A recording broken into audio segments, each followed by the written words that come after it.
Hello dear aspirant, welcome to Galaxy Classes online platform. आप सबका हार्दिक स्वागत है और आज हम आपसे एजुकेशनल साइकोलॉजी में बहुत महत्वपूर्ण विषय लेकर आए हैं। जी हां, हम आपसे अधिगम पर चर्चा करेंगे। अधिगम परीक्षा की दृष्टि से काफी महत्वपूर्ण है और आपके एग्जाम में 5 से 10 क्वेश्चन के बीच में आपसे अधिगम से पूछता ही पूछता है, राइट। और अधिगम एक ऐसा टॉपिक है जो कई छोटे बड़े टॉपिक को कोरिलेट भी करने का काम करता है। तो आइए हम डिस्कस करते हैं इसके बारे में। हमारे सामने देखिए टॉपिक क्या है आपका, लर्निंग, अधिगम। अधिगम क्या है? तो सिंपल वे में कह रहा है कि learning refers to change in behaviour. आपके व्यवहार में परिवर्तन ही क्या है? अधिगम है। यानी व्यवहार में परिवर्तन ही अधिगम है। तो क्या व्यवहार में किसी भी प्रकार के परिवर्तन को हम अधिगम कह सकते हैं? तो आपका जवाब होगा नहीं। तो क्यों होगा? उसके पीछे कुछ रीजंस है जिसे हमें जानना है। क्या है कि लर्निंग जो है वो एक लाइफ लॉन्ग प्रोसेस है, एक जीवन भर चलने वाली प्रक्रिया है, सतत चलने वाली प्रक्रिया है। जब आप जन्म ले लेते हैं और उसके बाद जब आप मरते हैं, जीवन में कुछ न कुछ चीजें आप सीख ही रहे होते हैं। तो ये लाइफ लॉन्ग चलने वाली एक प्रोसेस का नाम है। दूसरी बात कि यह लक्ष्योन्मुख होता है, क्योंकि लक्ष्य पूर्ति में सहायक होता है। देखो, जब भी हम लर्निंग करते हैं या लर्निंग किसी को हम अधिगम कराते हैं करते हैं, तो सीखने की प्रक्रिया में क्या होता है कि लक्ष्य निर्धारित होता है। टीचिंग लर्निंग प्रोसेस में क्या होना चाहिए? लक्ष्योन्मुख, लक्ष्य निर्धारित है। और जब लक्ष्य निर्धारित है तो उस लक्ष्य की दिशा में हम आगे बढ़ते हैं तो अधिगम हो रहा है। लक्ष्य की दिशा में आगे नहीं बढ़ रहे हैं, अधिगम नहीं हो रहा है, कोई ना कोई अधिगम में समस्या है। तो यह लक्ष्य पूर्ति में सहायक होता है। दूसरी बात, यह उद्देश्यपूर्ण प्रक्रिया है। एक प्रक्रिया तो है, प्रोसेस है, लेकिन यह उद्देश्यपूर्ण प्रक्रिया है। इसमें किसी खास उद्देश्य की हम क्या करते हैं? पूर्ति करते हैं। और दूसरी बात कह रहा है कि लर्निंग, देखो यहां लिखा है व्यवहार में परिवर्तन। Learning refers to change in behaviour, but कैसा होना चाहिए? अपेक्षित परिवर्तन होना चाहिए। यानी व्यवहार में कुछ भी परिवर्तन नहीं होना चाहिए। लक्ष्य यदि निर्धारित है और लक्ष्य की दिशा में आपके व्यवहार में परिवर्तन हो रहा है तो वह परिवर्तन क्या है? अपेक्षित परिवर्तन है, जिसे हम लर्निंग कहते हैं, है ना। और दूसरी जो बात यहां पर कर रहा है, देखो यहां पर थोड़ा सा ये शब्द गलत प्रयोग कर दिया है ना, हिंदी थोड़ा सा गड़बड़, यहां पर टाइपिंग मिस्टेक है। समायोजन करने में सहायक होता है। लर्निंग क्या होता है? एडजस्टमेंट करने में सहायक होता है। अधिगम के थ्रू हम वातावरण के साथ क्या करते हैं? सामंजस्य स्थापित करते हैं। तो हमें वातावरण के साथ सामंजस्य स्थापित करने में अधिगम का बहुत महत्वपूर्ण रोल होता है। क्या होता है? वैसे जब पियाजे आपने पढ़ा होगा तो पियाजे के संज्ञानात्मक विकास के सिद्धांत में अनुकूलन पढ़ा होगा, है ना। अनुकूलन दो प्रकार से हम करते हैं, एक आत्मसातीकरण करते हैं और एक समायोजन करते हैं। समायोजन की प्रक्रिया में हम क्या करते हैं कि पूर्व अनुभव के द्वारा यदि नई परिस्थिति में वातावरण के साथ सामंजस्य स्टेब्लिशमेंट नहीं हो रहा है तो अपने पूर्व अनुभव में, पूर्व व्यवहार में आप बदलाव लाते हैं, जिसको हम क्या कहते हैं? समायोजन कहते हैं, है ना। तो ये अधिगम के द्वारा ही पॉसिबल हो पाता है। आइए आगे देखते हैं। अब देखो, दूसरी बात यहां पर आपसे कह रहा है कि अधिगम की विशेषताएं। अब किसी भी बात को समझनी हो तो विद्वान उसके बारे में क्या सोच रहे हैं, यह बहुत महत्वपूर्ण है। तो विद्वानों के द्वारा कही गई बातों के आधार पर हम अधिगम को समझने की कोशिश करेंगे। आइए देखते हैं क्या है। देखो, एक दार्शनिक हैं गेट्स व अन्य। कौन है? गेट्स व अन्य। गेट्स वो अन्य कह रहे हैं कि अनुभव के द्वारा व्यवहार में होने वाले परिवर्तन को क्या कहते हैं? अधिगम कहते हैं, है ना। तो learning refers to change in behaviour, लेकिन ये जो बिहेवियर है वो किसके थ्रू होना चाहिए? अनुभव के थ्रू, एक्सपीरियंस इसमें होना चाहिए, है ना। दूसरी बात, क्रो एंड क्रो क्या कह रहे हैं? तो इनका कहना है कि सीखने के अंतर्गत आदतें, तो आपके हैबिट्स, आपका नॉलेज, ज्ञान तथा आपके बिहेवियर, व्यवहार को ग्रहण करना शामिल है। इसमें आप नई आदतें, नए ज्ञान, नए बिहेवियर को आप सीखते हैं, है ना। पाल की बात करें तो ये कह रहे हैं कि अधिगम व्यक्ति में एक परिवर्तन है जो उसके वातावरण के परिवर्तन के अनुसार होता है। यानी कि देखो, हम हमेशा वातावरण का प्रभाव हमारे ऊपर रहता है, वातावरण में हम सामंजस्य स्थापित करते हैं, तो हमारे व्यवहार में जो परिवर्तन हो रहा है वो वातावरण के अनुसार होता है। दूसरी बात स्किनर की हम करेंगे। स्किनर कह रहे हैं कि सीखना व्यवहार में उत्तरोत्तर सामंजस्य की क्या है, प्रक्रिया है ना। तो व्यवहार में उत्तरोत्तर सामंजस्य की प्रक्रिया है। गिलफोर्ड की माने तो ये कह रहे हैं व्यवहार के कारण व्यवहार में परिवर्तन ही क्या है, अधिगम है। वुडवर्थ कह रहे हैं कि नवीन ज्ञान व नवीन प्रतिक्रियाओं को प्राप्त करने की प्रक्रिया क्या है, सीखने की प्रक्रिया है।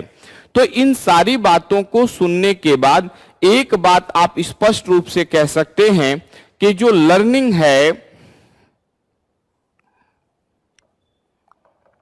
लर्निंग जो है वो अपने आप में क्या है, एक प्रोसेस है।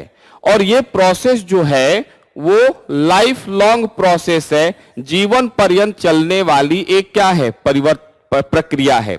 और लर्निंग के अंतर्गत refers to change in behaviour, यानी कि आपके बिहेवियर में चेंज इन बिहेवियर। लर्निंग क्या करेगा, आपके व्यवहार में बदलाव लाता है। क्या लगता लाता है, learning refers to change in behaviour. अधिगम से आपके व्यवहार में क्या होगा, परिवर्तन आएगा। Learning refers to change in behaviour. अधिगम आपके व्यवहार में क्या करता है, परिवर्तन लाने का काम करता है ना।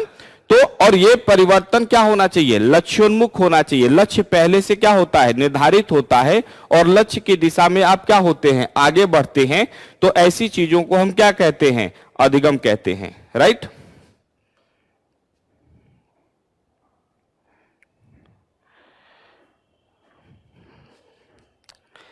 आगे देखेंगे सीखना या अधिगम की विशेषताएं।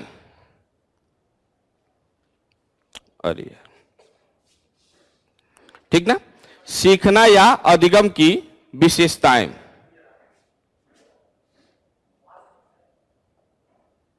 सीखना या अधिगम की विशेषताएं, राइट। तो देखिए, सीखना या अधिगम की विशेषताएं क्या है, तो जो परिभाषा में आपने बातें देखी उन बातों के आधार पर ही कुछ विशेषताएं निकाली गई हैं जो अधिगम की विशेषता के रूप में जानी जाती हैं। क्या है विशेषताएं, पहली बात देखिए, अधिगम द्वारा व्यवहार में क्या होता है, परिवर्तन होता है। क्या होता है, अधिगम द्वारा बिहेवियर में आपके चेंजेस होगा। दूसरा पॉइंट, सीखना नए अनुभव ग्रहण करता है। यानी सीखना क्या होगा, जब लर्निंग होगा तो आप न्यू एक्सपीरियंस, नया अनुभव क्या करेंगे, एक्विजिशन, ग्रहण करेंगे, है ना। सीखना जो है यहां पर सतत होगा, है ना। सीखना सतत चलने वाली क्या है, एक प्रक्रिया है, कॉन्टिन्यूअस चलने वाली प्रक्रिया है जो जन्म से लेकर मृत्यु तक चलती है। सीखना क्या है, एक सृजनात्मक पद्धति है। क्या है, सृजनात्मक पद्धति है। कई बार पूछा जाता है सृजनात्मकता क्या है, तो एक बार एक अमेरिकन कवि से पूछा गया क्रिएटिविटी क्या है, सृजनात्मकता क्या है, तो उसने कहा मौलिकता ही सृजनात्मकता है, यानी कि मोरालिटी इज द क्रिएटिविटी।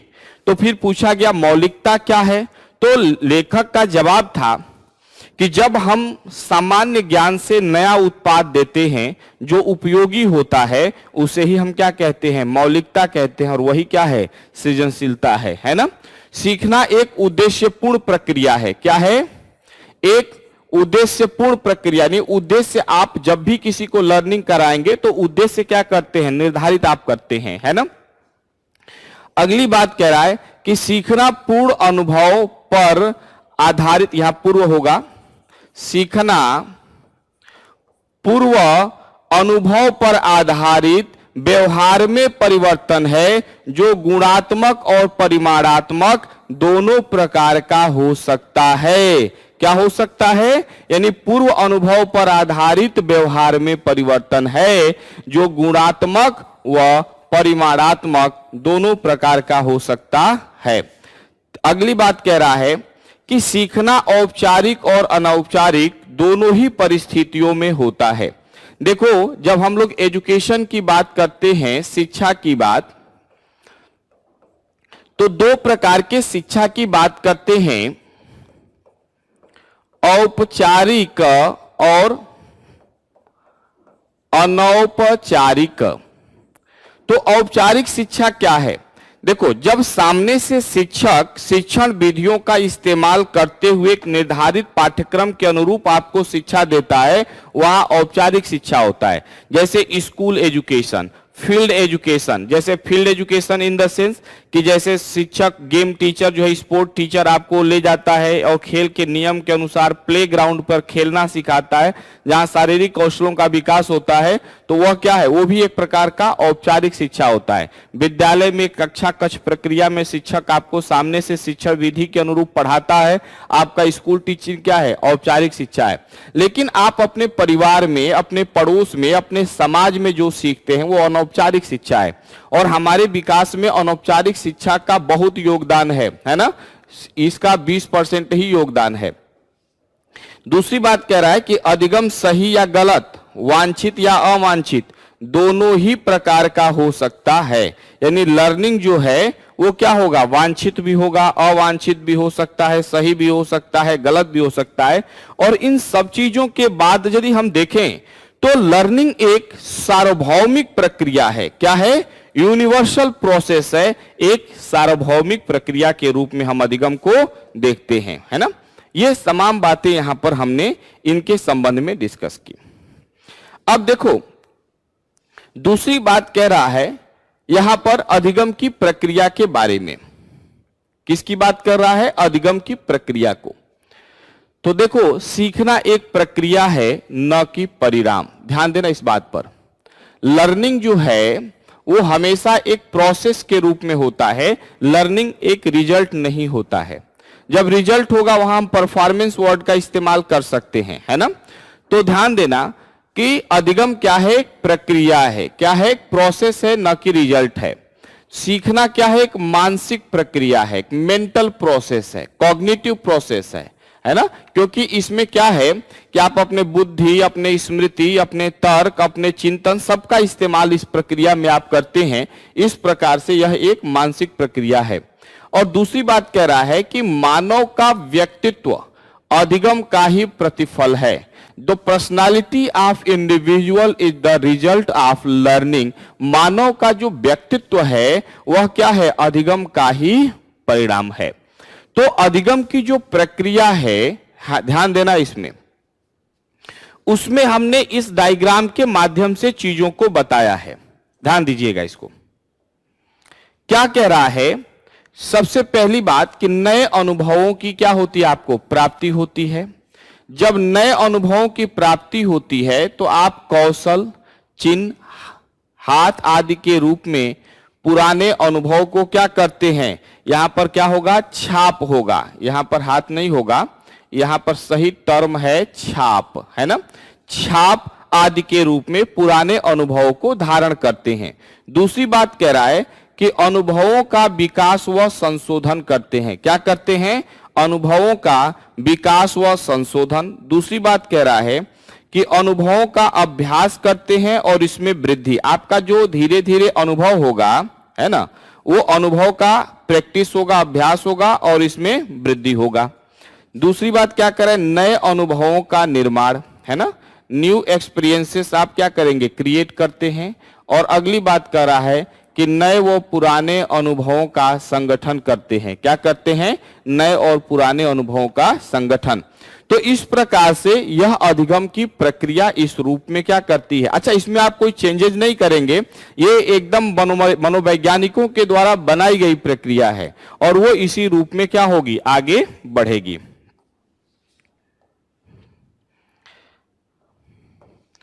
दूसरी बात, एक प्रश्न यहां पर हम लोग लेते हैं, लर्निंग एंड मैच्योरिटी, अधिगम और परिपक्वता।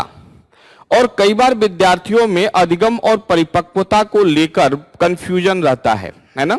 और वो लर्निंग एंड मैच्योरिटी को एक ही समझ बैठते हैं, जबकि दोनों एक अलग अलग तरह की चीज होती है, राइट? हरलाक ने बहुत बढ़िया इसमें डिफिनेशन दिया है। इन्होंने कहा है कि परिपक्वता व्यक्ति के अंदर नीति विशेषताओं का प्रकटीकरण है। क्या है? परिपक्वता व्यक्ति के अंदर जो है वह क्या है? विशेषताओं का, यहां पर नीति के जगह पर निहित होगा, निहित विशेषताओं का प्रकटीकरण है जो कि व्यक्ति में आनुवांशिक गुणों के कारण उपस्थित होता है, जबकि अधिगम को हम विकास कह सकते हैं जो अभ्यास एवं प्रयास के कारण आता है। तो देखो, अधिगम जो है, ध्यान देना, अधिगम को हम लोगों ने किस रूप में माना? एक प्रक्रिया के रूप में माना। किस रूप में हमने लर्निंग को लिया? लर्निंग एक प्रोसेस है, और ये जो प्रोसेस है, प्रक्रिया, इसमें दो बातें बहुत महत्वपूर्ण है। क्या है? एक बात अनुभव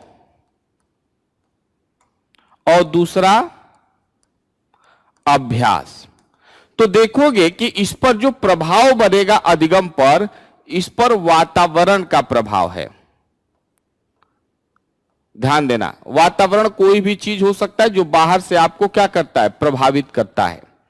अब देखो, आनुवांशिकता जो है, इसका रिजल्ट है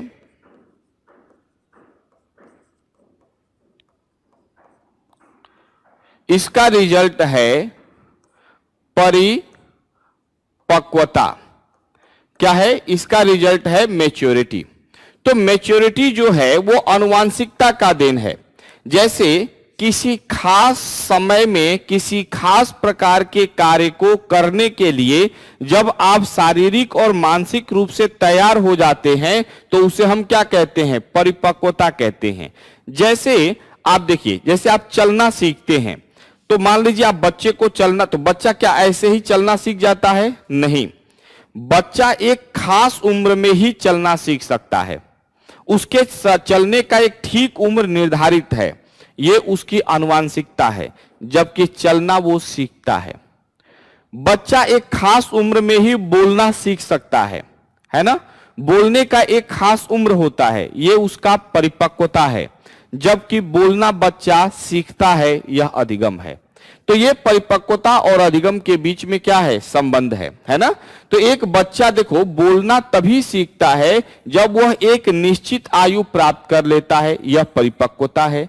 किंतु इसके विपरीत सिर्फ निश्चित आयु प्राप्त कर लेने से वह भाषा नहीं सीख सकता है। अतः हम कह सकते हैं कि परिपक्वता वह शारीरिक और मानसिक विशेषता है जो किसी खास उम्र में किसी खास चीज को सीखने के लिए हमें तैयार करता है। परिपक्वता अधिगम की प्रक्रिया में क्या है? सहायक है।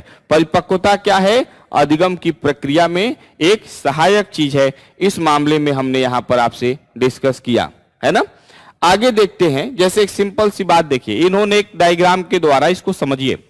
पापा हमें कार चलाना सिखा दीजिए, लड़का कह रहा है। तो ये बोल रहा है कि बेटा अभी तुम बहुत छोटे हो, जब बड़े हो जाओगे तो सिखा देंगे, अभी तुम साइकिल चलाना सीखो। इसका मतलब ये पापा का जवाब है। किसके लिए जवाब है? बेटा के लिए जवाब है। ये बाप जो है ये बेटा से कह रहा है, और बेटा यहां पर बाप से कहा कि हमें सिखा दो। अब देखो क्या कह रहा है कि भैया ये 5 साल का है, यानी 5 साल के उम्र में ये कार चलाने के लिए शारीरिक और मानसिक रूप से परिपक्व नहीं है। ये इनकी क्या है? मैच्योरिटी है। किसके लिए मैच्योर है? ये मैच्योरिटी इनकी कह रही है ये साइकिल चला सकते हैं।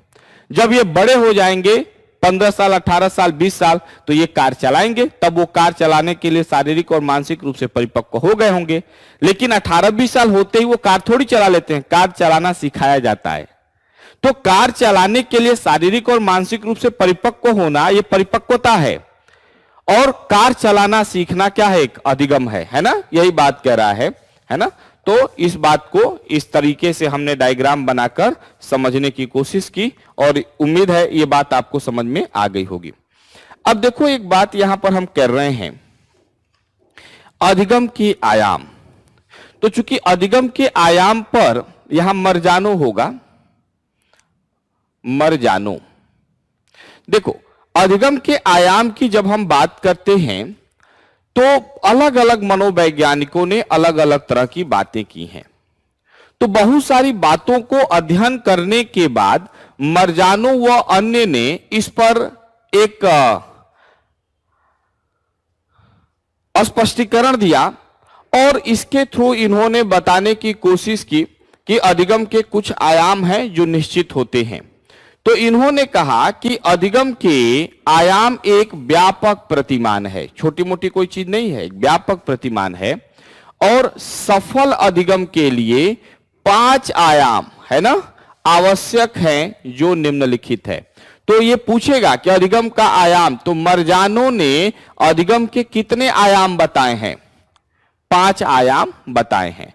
तमाम बातों को पढ़ने के बाद इन्होंने जो कंक्लूजन दिया, जो निष्कर्ष निकाला, उस आधार पर इन्होंने कहा कि लर्निंग में 5 आयाम है। पहली बात, सकारात्मक अभिवृत्ति एवं प्रत्यक्षीकरण, पॉजिटिव एटीट्यूड। देखो थांडाई का जब अधिगम सिद्धांत आप पढ़ेंगे तो वहां पर मनोवृत्ति का नियम एक बताते हैं, गौण नियम, वो जिसमें वो कहते हैं कि आप किसी बात को उतना ही सीख सकते हैं जितना सीखने के लिए आप मानसिक रूप से तैयार हैं।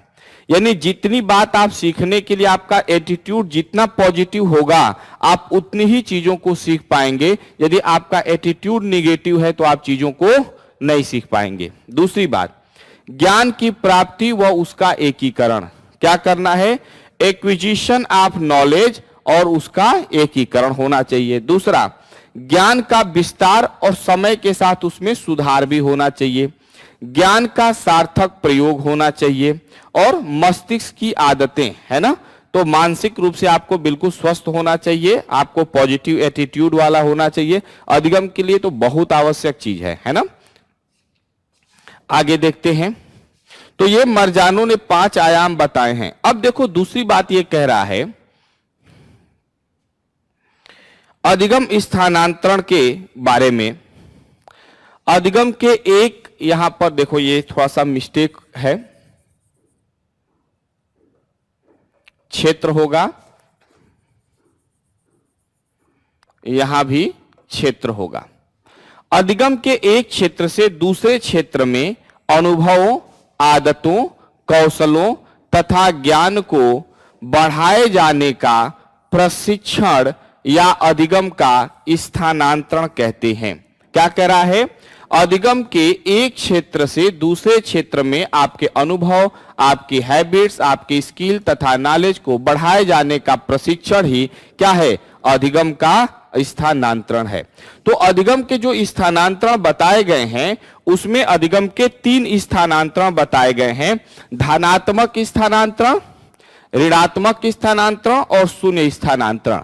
धनात्मक स्थानांतरण का मतलब क्या है कि जैसे मान लीजिए पूर्व का ज्ञान है या पूर्व अनुभव है ना, तो नए ज्ञान को सीखने में जब आपको पुराना ज्ञान सहायक होता है तो वहां अधिगम का स्थानांतरण जो होगा, ट्रांसफर ऑफ लर्निंग जो होगा वो पॉजिटिव होगा, राइट। जैसे साइकिल चलाना आप जानते हो और मोटरसाइकिल चलाना आपने सीख लिया, तो साइकिल चलाने का ज्ञान मोटरसाइकिल सीखने में सहायक हुआ कि नहीं हुआ? तो यहां पर अधिगम का स्थानांतरण क्या होगा?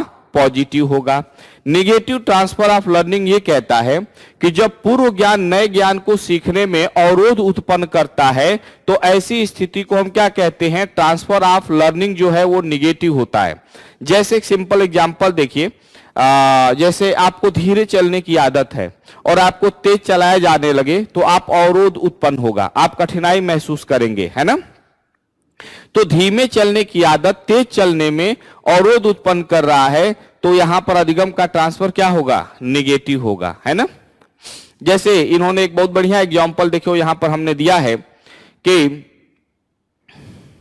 या मित्र का नंबर बदल जाने पर भी हम कह सकते हैं कि उसके पुराने नंबर पर कई बार आप क्या करते हैं, जैसे मान लो किसी मित्र का नंबर है वो बदल गया, आप उसके कई बार पुराने नंबर पर कॉल करते हैं। ऐसे सिंपल एक छोटा सा एग्जांपल आपको बता रहे, देखो होता क्या है, जैसे मान लीजिए आपके मोबाइल में 2 सिम है, राइट। अब दोनों सिम में एक सिम का इनकमिंग खत्म हो गया, आउटगोइंग खत्म हो गया। अब उसको आपने क्या किया, कुछ समय के लिए दूसरा नंबर आपने यूज किया, है ना।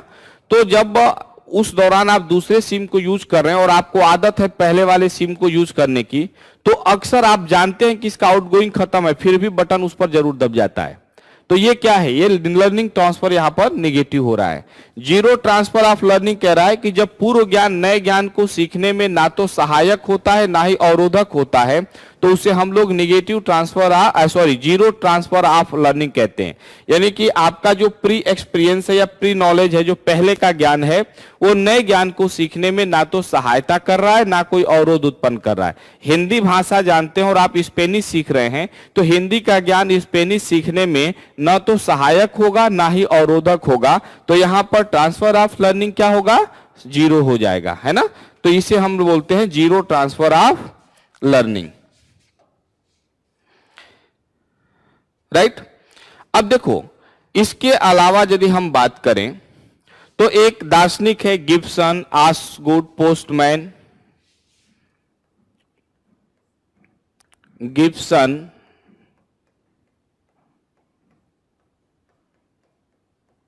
ऑसगुड,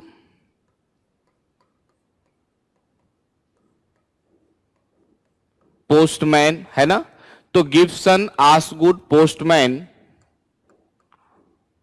आदि जब मनोवैज्ञानिकों की आप बात करेंगे तो गिब्सन, ऑसगुड, पोस्टमैन जैसे दार्शनिकों ने क्या किया कि जो ये पॉजिटिव ट्रांसफर ऑफ लर्निंग हमने आपको बताया, पॉजिटिव ट्रांसफर ऑफ लर्निंग पर इन्होंने शोध किया, रिसर्च किया, और उन्होंने इस पर शोध करके 5 अदर प्रकार के ट्रांसफर ऑफ लर्निंग बताए, जो एक प्रकार से देखोगे तो पॉजिटिव ट्रांसफर ऑफ लर्निंग का ही पार्ट होता है ना।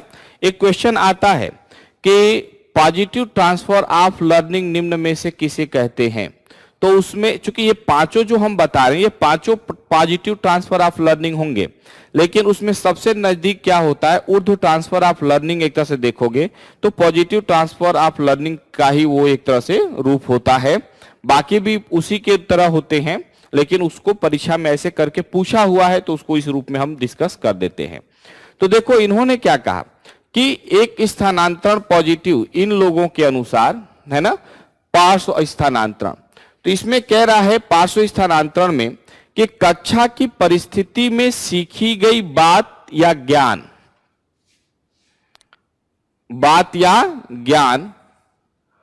बाहर की या घर की या दुनिया की परिस्थिति में प्रयोग करना ही क्या होता है, पार्श्व स्थानांतरण। जैसे विद्यालय में कोई बात सीखते हैं और उसे बाहर की परिस्थिति में, घर की परिस्थिति में, दुनिया में कहीं भी यूज करते हैं, तो वहां पर जो ट्रांसफर ऑफ लर्निंग होगा वो पार्श्व ट्रांसफर ऑफ लर्निंग होगा, जो एक तरह से पॉजिटिव लर्निंग का ही ये भी रूप होता है।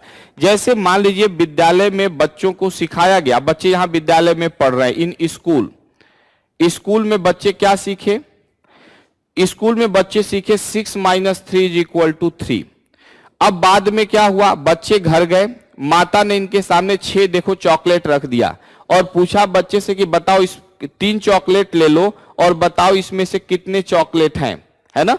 तो लड़की ने क्या किया, सोचा कि स्कूल में क्या सिखाया था 6 - 3, तो इसमें से 3 चॉकलेट हम ले लिए, तो 3 ले लिए, अब बचा कितना, 3। तो इन्होंने एट होम, स्कूल में सीखी गई बात को एट होम, घर की परिस्थिति में इसने इस्तेमाल किया और बताया कि भैया 3 बचा, है ना। तो यहां पर लड़की है वो क्या कर रही है, स्कूल में सीखी गई बात को घर में इस्तेमाल कर रही है ना। तो इसे हम बोलेंगे पॉजिटिव ट्रांसफर ऑफ लर्निंग। किस प्रकार का ट्रांसफर ऑफ लर्निंग, ये भी एक पॉजिटिव ही है लर्निंग, तो इसे हम लोग पार्श्व लर्निंग ट्रांसफर बोलते हैं। क्या बोलते हैं, पार्श्व ट्रांसफर ऑफ लर्निंग, है ना। दूसरा है ऊर्ध्व ट्रांसफर ऑफ लर्निंग।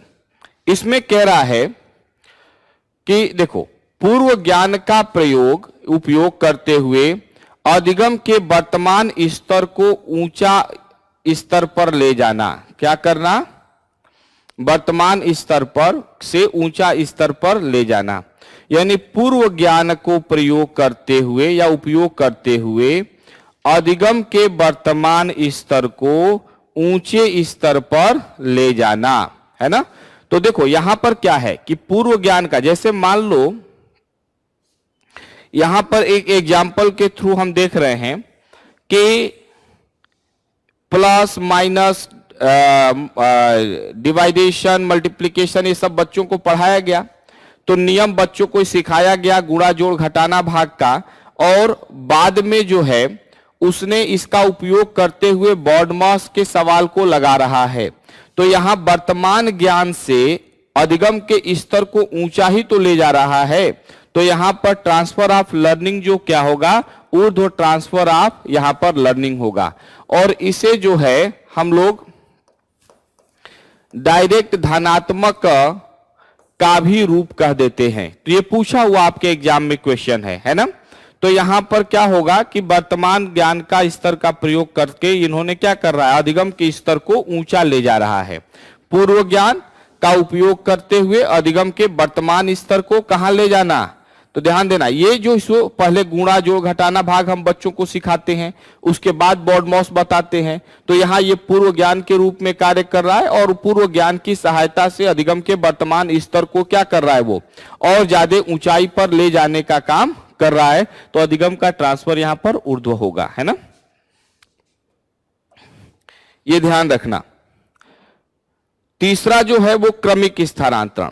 देखो इसमें क्या होता है कि बालक जो होता है वो विद्यालय में कई विषयों को पढ़ता है, और इस प्रकार से एक विषय का ज्ञान जब दूसरे विषय को सीखने में सहायक होता है, तो वहां पर लर्निंग जो ट्रांसफर होता है वो क्रमिक ट्रांसफर होता है।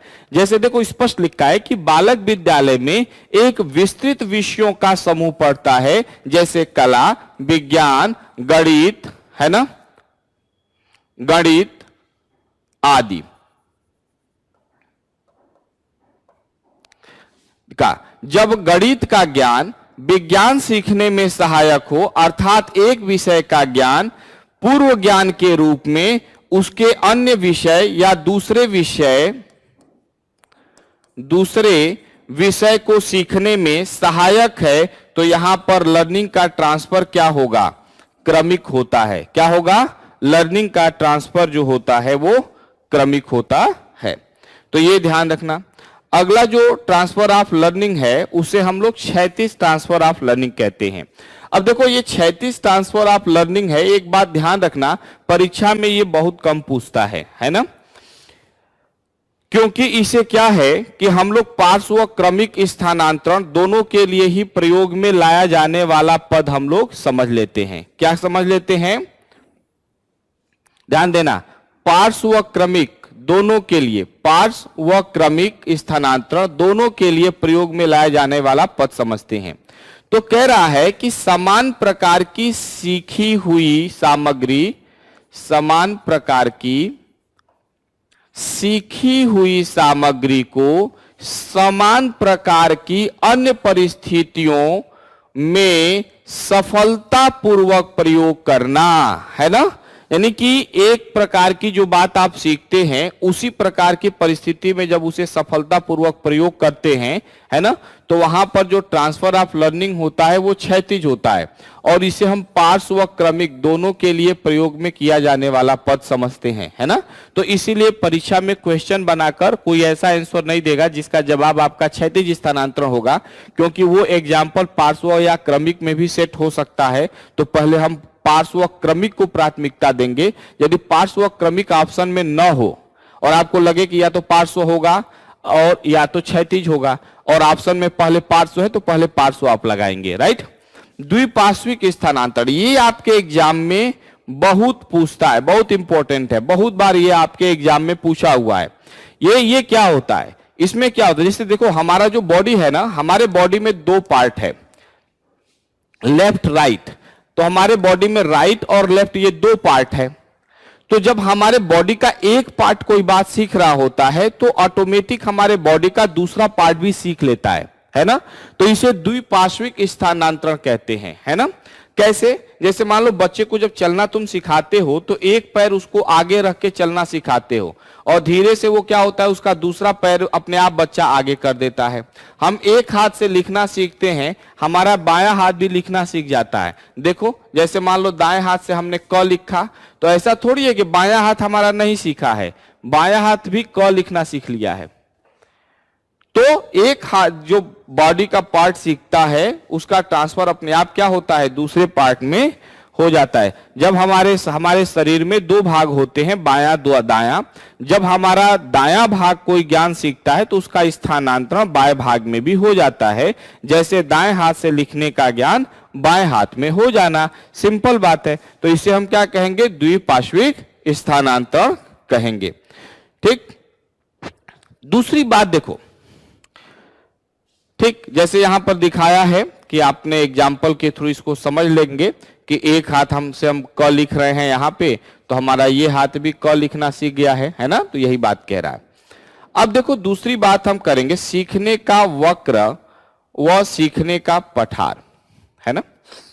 तो होता क्या है, पहली बात तो देखो, सीखने का पठार का मतलब है कि एक ऐसी स्थिति बन जाना जहां पर अधिगम, देखो ये पठार की स्थिति है, जहां आप चाहे कितना भी अभ्यास करें, कितना भी समय दें, है ना, सीखने की मात्रा में ना तो कमी हो रही है ना तो वृद्धि हो रही है, वहीं पर रुका हुआ है, तो वह क्या है, पठार है। वो एक, जैसे आप पठार कैसे बनता है, पहाड़ देखोगे तो पहाड़ ऐसे बनता है, लेकिन पठार कैसे बनेगा, उसका ऊपरा भाग समतल होता है, ये पठार होता है, ठीक ना। तो ऊपरा भाग समतल होता है, यानी कि यहां पर प्रयास चाहे आप जितना भी कर रहे हैं, अधिगम की मात्रा में कोई जो है वृद्धि कमी जो है नहीं हो रही है ना। तो देखो हमें जो पढ़ना है सीखने का वक्र, बहुत एग्जाम में ये पूछता है, बहुत इंपॉर्टेंट है। तो सबसे पहले तो आप ये जानिए कि सीखने का वक्र है क्या। देखो होता क्या है कि जैसे मान लो यहां पर आप अभ्यास लिख दिए, यहां पर आपने लिखा सीखने की मात्रा, तो एक तरफ आपने लिखा अभ्यास और दूसरी तरफ आपने लिखा सीखने की मात्रा। तो जब क्या होता है कि आप अभ्यास और मात्रा के बीच जो संबंध बनते हैं कि कितना अभ्यास करने पर कितनी मात्रा आप सीख रहे हैं, इसके संबंध को जब हम एक ग्राफ पर डिजाइन करते हैं तो उसे ही हम लोग क्या कहते हैं, सीखने का वक्र कहते हैं। सीखने की मात्रा तथा संभव अथवा प्रयास के समय, संभव नहीं या समय होगा, समय अथवा प्रयास के परस्पर संबंध को जब हम चित्र के माध्यम से प्रदर्शित करते हैं, चित्र के माध्यम से प्रदर्शित करते हैं, तो जो वक्र रेखा प्राप्त होती है उसे हम क्या कहते हैं, अधिगम वक्र कहते हैं। यानी एक तरफ अभ्यास या समय आपने दिखा दिया, और समय और सीखने की मात्रा के बीच क्या रिलेशन बन रहा है, जब इसको हम एक ग्राफ पर प्रेजेंट करते हैं तो इसी को हम क्या कहते हैं, लर्निंग कर्व कहते हैं। अब आइए आगे इसमें हम देखते हैं अधिगम के कौन कौन से वक्र हैं। एक वक्र है सरल रेखी वक्र, है ना। क्या कह रहा है कि समय के साथ साथ अधिगम की, समय के साथ साथ अधिगम की मात्रा में समान रूप से वृद्धि, यानी जैसे जैसे देखो यहां समय बढ़ता जाएगा, क्या होगा, अभ्यास बढ़ता जाएगा, समय बढ़ता जाएगा, तो अभ्यास के कंपैरिजन में इतना अभ्यास इतना अधिगम, इतना अभ्यास इतना अधिगम, इतना अभ्यास इतना अधिगम, यानी जैसे जैसे अभ्यास बढ़ता जा रहा है आपके अधिगम की मात्रा भी उसी अनुपात में क्या होती जा रही है, बढ़ती जा रही है। तो यहां पर सरल रेखी वक्र बनेगा, क्या होगा, सरल रेखी वक्र। इसे समान उपलब्धि वक्र या रेखी त्वरण वक्र के भी नाम से हम लोग जानते हैं। क्या करते हैं, रेखी त्वरण वक्र के नाम से भी हम लोग जानते हैं। दूसरी बात कह रहा है उन्नतोदर वक्र, है ना। क्या है, उन्नतोदर वक्र। अब देखो इस ग्राफ को ध्यान से, उन्नतोदर वक्र कह रहा है कि समय तथा प्रयासों के साथ अधिगम की मात्रा में धीरे धीरे कमी होने लगती है। अंत में अधिगम का वक्र एक, देखो यहां सरल रेखा बना लेगा, देखो ध्यान देना, यहां पर जो एक, अब ये रेखा जो है लाइन, ये पठार बन जा रहा है, आगे जाकर क्या हो रहा है, पठार बन जा रहा है। तो कह रहा है कि समय तथा प्रयासों के साथ अधिगम की मात्रा में धीरे धीरे कमी होने लगती है और अंत में वक्र एक अंतिम रेखा पठार का रूप ले लेता है, जो यह बताता है कि अब अधिगम या प्रयास करने के बाद भी, यानी कि समय या प्रयास करने, अभ्यास करने के बाद भी सीखने की मात्रा में परिवर्तन संभव नहीं है। क्या है? सीखने की मात्रा में परिवर्तन संभव नहीं है। तो समय तथा प्रयास करने के बाद भी अधिगम की मात्रा में कमी होने लगती है और आगे जाकर यह क्या करता है? पठार बना। क्वेश्चन पूछता है कि किस वक्र में अधिगम का पठार बनता है, तो आपका जवाब होगा उन्नतोदर वक्र में, है ना, पठार बन जाता है। ये पठार ये बता रहा है कि चाहे अब तुम कितना भी यहां से अधिक अभ्यास या प्रयास करो, आपके अधिगम की मात्रा यहां फिक्स हो गई, अब इससे ज्यादा वो नहीं बढ़ने वाली है। राइट? तो यही बात ये बताने की कोशिश ये आपको कर रहा है। और यहां से क्वेश्चंस खूब पूछते हैं आपकी परीक्षाओं में। मिश्रित वक्र, मिश्रित वक्र क्या कह रहा है? यह नतोदर और उन्नतोदर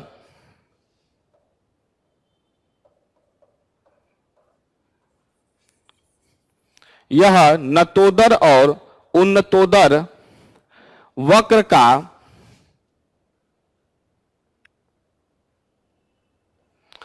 का मिला जुला रूप होता है। इस प्रकार के वक्र में अधिगम प्रयासों के प्रारंभ तथा अंत में प्रति प्रयास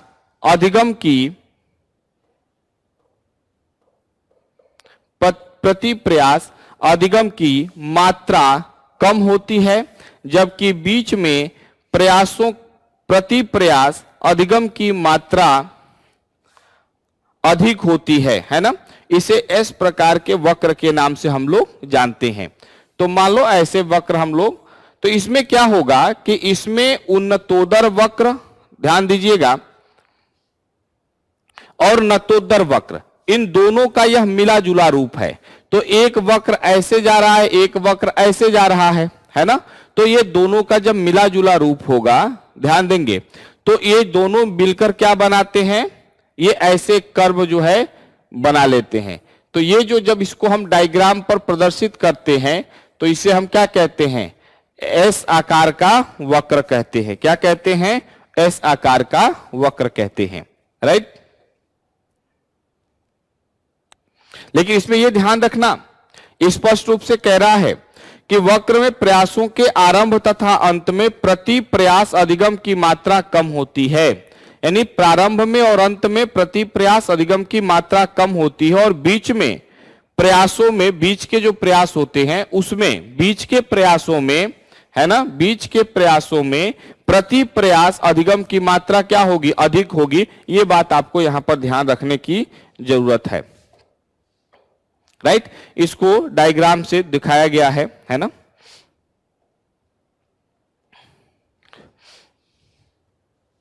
है ना।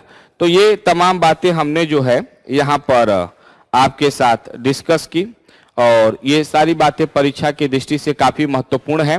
आप सभी लोग बने रहे, इसके लिए आपको सबको बहुत बहुत धन्यवाद। Thank you very much. बहुत बहुत धन्यवाद।